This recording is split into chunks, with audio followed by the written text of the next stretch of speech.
This is the smartest AI in the world, and it really is remarkable to see the advancement of artificial intelligence, how quickly it is evolving. AI is advancing just vastly faster than anything. Last month, a team of scholars uploaded all 650 biblical prayers into Grok AI. They wanted the machine to expose contradictions, find errors, prove these ancient texts were nothing more than human invention stitched together across centuries. But at 2:47 a.m. on a Tuesday, Dr. Marcus Chen from Stanford's Ancient Text Analysis Lab pushed back from his monitor and refused to continue the experiment. Grok hadn't found the mess they expected. It found a hidden four-step protocol buried inside every single documented miracle, a precise instruction sequence that repeats perfectly across 1,500 years of history, 40 different authors, 3 different languages, 0 coordination between them, and yet the pattern never breaks, not once. When Dr. Chen called his research partner, his voice was shaking. His exact words, "I think we just found the operating manual for reality, and I don't think humans wrote it." What Grok replied didn't just surprise them, it terrified them. Here's exactly what Noi, the AI, found. The experiment that backfired. 3 weeks ago, Dr. Chen's team partnered with researchers from Hebrew University's Biblical Computation Center to run what they expected would be a straightforward debunking exercise. Dr. Sarah Reyes, a textual critic who spent 20 years hunting for inconsistencies in ancient manuscripts, designed the parameters herself.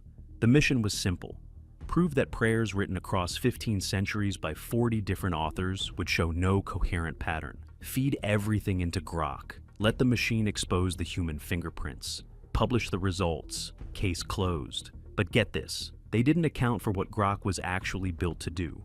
Unlike other AI systems that filter results through culturally acceptable frameworks, Elon Musk's team designed Grok to follow evidence wherever it leads. No guardrails on uncomfortable conclusions.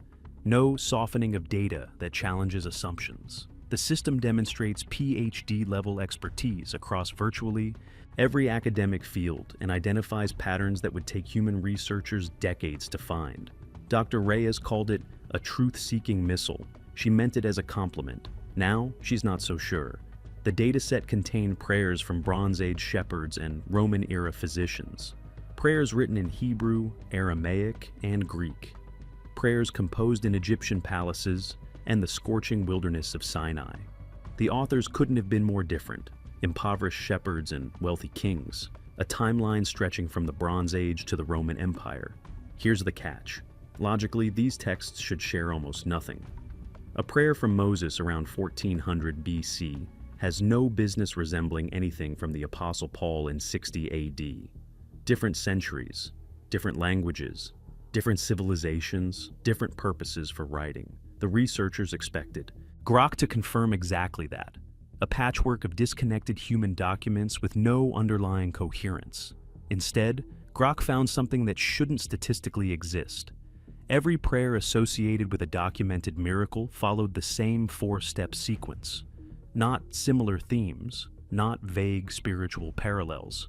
The exact same structural protocol repeated across 15 centuries by authors who had 0 means of coordinating with each other. The machine found what looked like an engineering specification, a technical blueprint that transcended every human variable in the dataset. Dr. Chen's hands were shaking when he called Dr. Reyes at 3 a.m. "Sarah, I've been staring at this for 6 hours. It's not random, it's engineered. Someone designed this." Dr. Reyes drove to the lab at 4 a.m. She spent 3 hours trying to break the pattern. She ran alternative analyses. She looked for selection bias. She couldn't break it. If you're still here because you want to understand exactly what the AI was discovered, subscribe now. Because what comes next changes everything about how we interpret these ancient texts. And it only gets stranger from here. The 4-step protocol revealed. So here's the deal. The first step Grok identified breaks every rule of modern prayer. Dr. James Okonkwo, a neuroscientist consulting on the project from MIT, called it the anchor. In virtually every miracle account, the prayer never starts with the problem. It starts with detailed recognition of who's being addressed. This seems completely backwards to modern thinking. When we're desperate, we lead with desperation. We explain how bad things are, how urgent our need is. But the biblical data showed the opposite approach. Take King Jehoshaphat. 3 enemy armies are marching toward his kingdom. His military is outnumbered by a ratio that guarantees annihilation. Every tactical calculation says his nation dies within days. But when he opens his mouth to pray, he doesn't mention the armies. He spends the first portion describing the nature and sovereignty of the one he's addressing. Power over nations. Authority that cannot be resisted. A track record of intervention throughout history. Only after establishing this foundation does he acknowledge the danger. His exact words from the Hebrew, "We have no power against this great multitude. We do not know what to do, but our eyes are upon you." And that's putting it lightly. What happened next violated every principle of military logic. The 3 approaching armies turned on each other. Complete self-destruction without external intervention. Not one of Jehoshaphat's soldiers lifted a weapon. His people spent the next 3 days collecting equipment and valuables the enemy forces left behind. Dr. Okonkwo flagged this in his neural analysis. When the brain focuses on perceived power rather than perceived threat, it shifts from sympathetic to parasympathetic dominance. Fear centers quiet down. Problem-solving regions activate. But that neurological shift doesn't explain what happened to those armies. Grok's data showed prayers skipping this recognition step had dramatically lower correlation with miraculous outcomes. The pattern held consistent across every century in the data set. The second step is where things get uncomfortable. Grok identified what Dr. Chen called the alignment protocol. The most effective prayers didn't just ask for what the person wanted. They synchronized their request with something larger than personal benefit. Consider Hannah. For years, she desperately wanted a child. She prayed repeatedly with no documented result. Then something shifted. She modified her request entirely. Instead of asking for a son to fulfill her own desire, she asked for a son she would dedicate to service beyond herself. Her exact words, "If you give your servant a son, I will give him to the Lord all the days of his life." Let that satisfies sink in for a second. She stopped asking for what she wanted and started asking for what she could give back. Her son Samuel became one of the most influential figures in biblical history. The pattern repeats with disturbing consistency. Solomon asked for wisdom to lead effectively, not wealth or long life. Because his request aligned beyond self-interest, he received wisdom, plus the wealth and honor he never requested. Dr. Reyes pushed back hard. This looks like confirmation bias. We're cherry-picking success stories. So, Grok ran the inverse analysis. Prayers focused entirely on personal gain without alignment showed statistically insignificant correlation with documented miracles. Dr. Chen's response, "I've been trying to break this pattern for 2 weeks. It won't break." But what the AI found in Step 3 made Dr. Okonkwo question everything he understood about human consciousness. The surrender paradox. The team called it the surrender paradox because it contradicts everything modern manifestation teaching promotes. Grok's analysis revealed something deeply counterintuitive. Prayers demanding specific outcomes at all costs showed weaker correlation with documented miracles. But prayers making significant requests and then releasing attachment to the exact result showed dramatically stronger correlation. The data was consistent across every century in the dataset. This is where it gets uncomfortable for anyone who's been taught to visualize outcomes and hold on with white-knuckle intensity. Modern self-help tells us to never let go of what we want. The ancient data says the opposite. The most famous example occurs in a garden before a Roman execution. A man facing torture and death asks for the suffering to pass from him. The request is clear and urgent, but then he adds the critical element that changes everything. Nevertheless, not what I want, but what you will. Grok marked this as the highest power moment in the entire 650 prayer data set. Not the moment of asking, the moment of releasing. Dr. Okonkwo couldn't stop analyzing this finding. This isn't passive resignation. This isn't giving up or accepting defeat. The neuroscience of radical acceptance shows that when the brain stops fighting circumstances, cortisol plummets immediately. The prefrontal cortex, our problem-solving center, regains full function. You actually become more capable when you stop resisting, not less capable. But the biblical data suggests something beyond basic neurology is happening in these moments.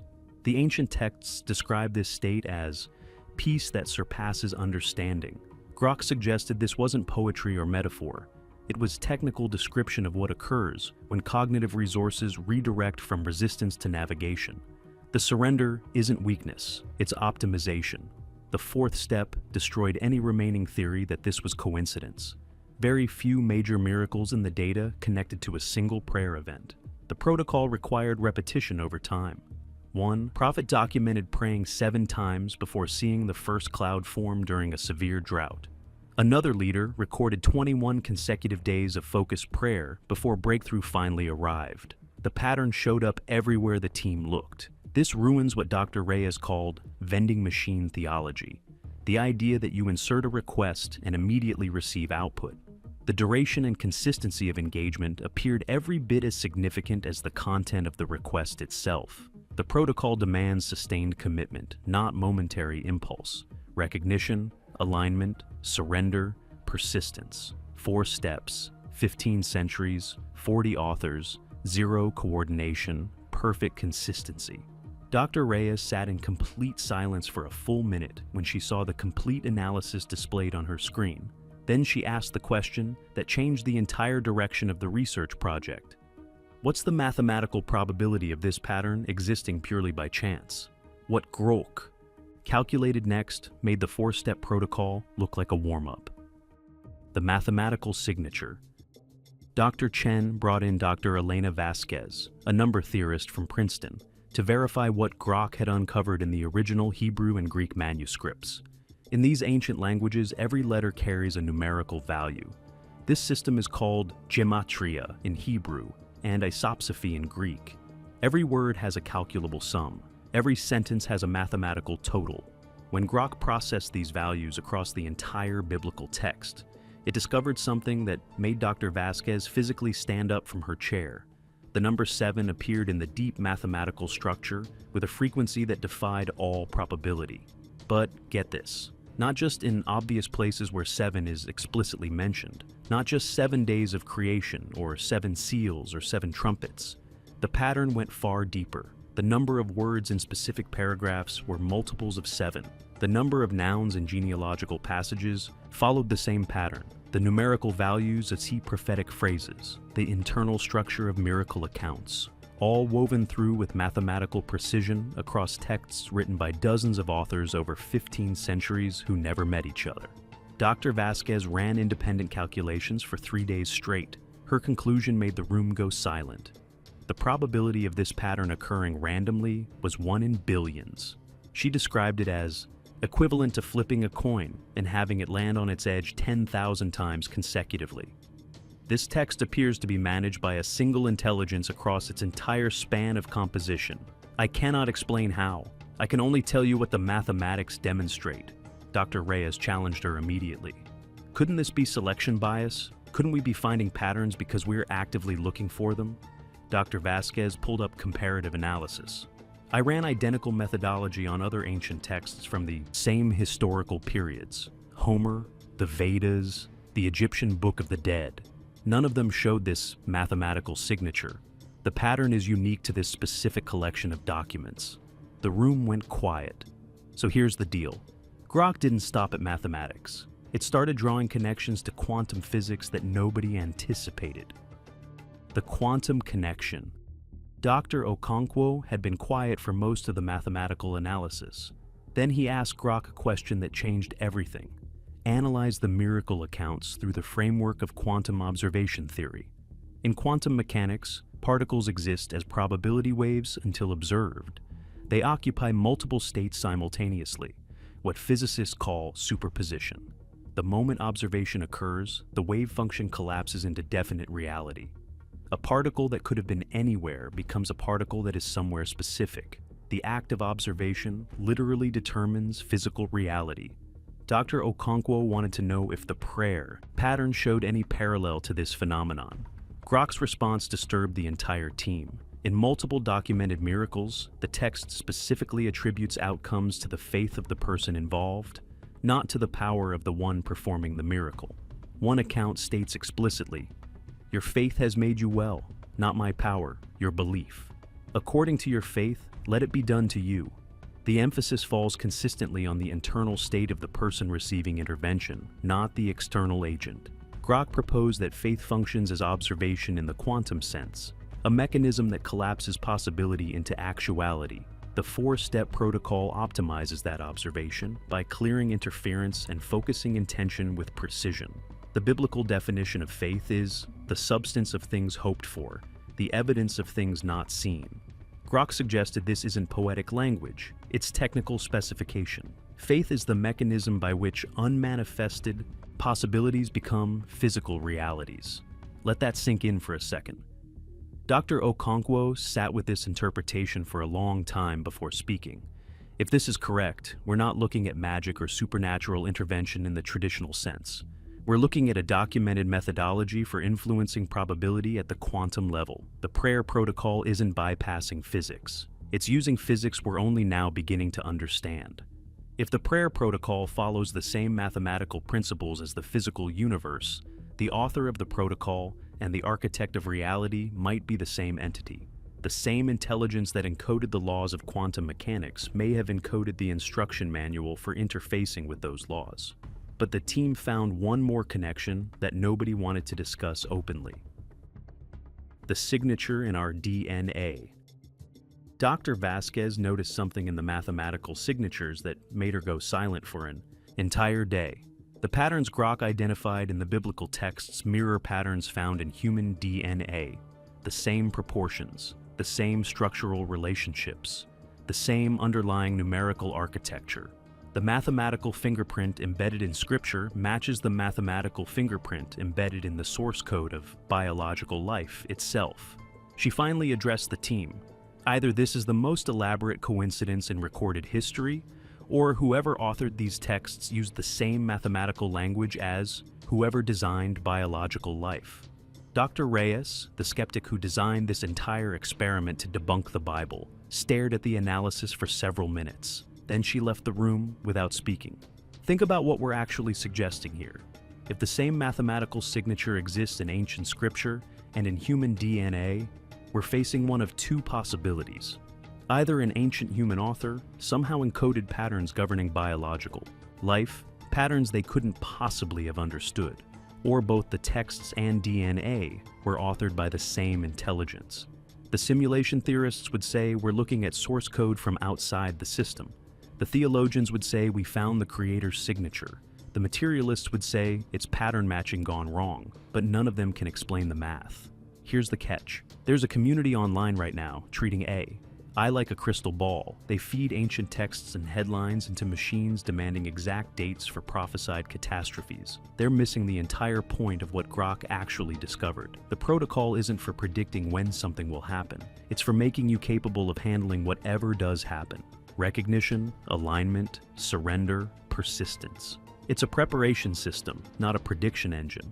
If this reality operates like a system with rules we're only beginning to comprehend, then the ancient instruction that no one knows the day or the hour isn't religious poetry. It might be a security protocol, information that characters inside a simulation cannot access without breaking the system itself. Dr. Chen hasn't published these findings yet. He told his team last week, "How do you write a peer-reviewed paper suggesting an AI might have found the operating manual for reality?" But the data exists. The pattern is documented. The mathematical signature is embedded in texts predating modern mathematics by millennia, and no one on the research team can explain it away. The four-step protocol has been tested across the most extreme conditions in documented human history. Famines that lasted years, wars that destroyed entire civilizations, persecutions that should have eliminated belief systems entirely, personal catastrophes that would break anyone. And yet the evidence suggests this protocol produces results that conventional scientific models cannot explain. Recognition, alignment, surrender, persistence. 4. Steps that appear in every documented miracle across 15 centuries of recorded human experience. Dr. Reyes, the skeptic who launched this entire experiment expecting to debunk these texts, said something last week that stuck with everyone on the team. "I spent 20 years looking for human fingerprints in these documents. I found them. Human writing styles, human cultural influences, human limitations. But what I didn't expect was finding something underneath all of that, something that doesn't look human at all. The machine did its job. It found the pattern no human researcher could have identified across that much data. What we do with that information is the only question that remains. The scholars who uploaded every biblical prayer into Grok AI, I expected to find a mess of human error, cultural contradiction, and religious wishful thinking. Instead, they found what appears to be a technical protocol for interfacing with something larger than individual human capability. User manual that predates modern science by thousands of years, but operates on principles we're only now beginning to understand. And that terrified them. Because if this pattern is real, if it actually works the way the data suggests, most of us have been ignoring the most important instruction manual in human existence.